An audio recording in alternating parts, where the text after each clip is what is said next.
ฉันขอคนที่ทำแล้วเนี่ยติเก็บเป็นง่ายเป็นผมเลยดูเพื่ออะไรทำตัวเองหั่นเองอันหนึ่งโอ้ยหาเนี่ยสแลนแป้นมาว่าสิมันช้อนอยู่หั่นละอันนะไอ้ปูปิดก็มีจะใส่เก็บตูด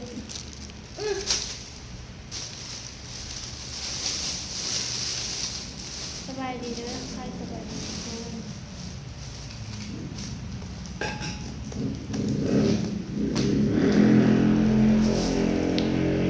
เราทำไรเหรอมากินข้าวจากนี้เด้อตำมานี่นะทุกคนตำที่เราไม่เคยดิน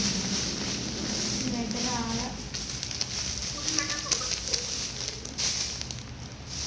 ฮะ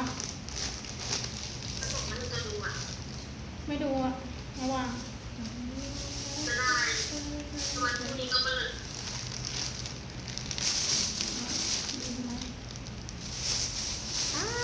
เป็นครั้งแรกเลยกุ้งสดๆกุ้งสด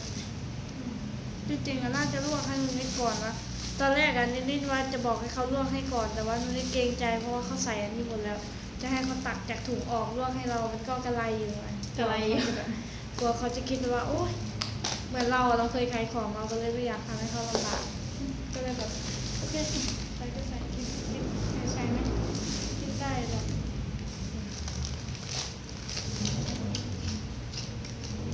พี่กินปู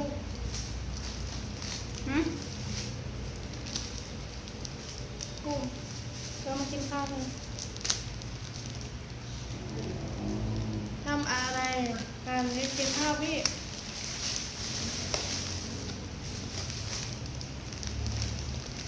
กินข้าวเด้ออย่าไปเทศตัวคนดูเป็นกินข้าว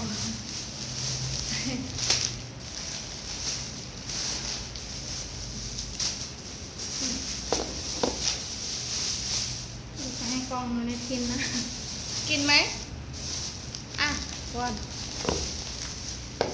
ไม่ต้องให้ได้กินนะอร่อยนะ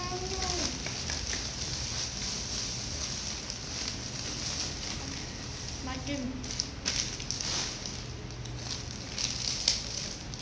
ลายบัวมันดังกรอบนะเวลาเรากินแบบดังกรึบ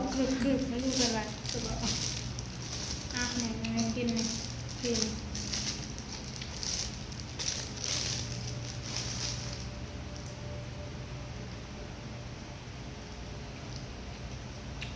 มาบะเลยนี่ก็จะ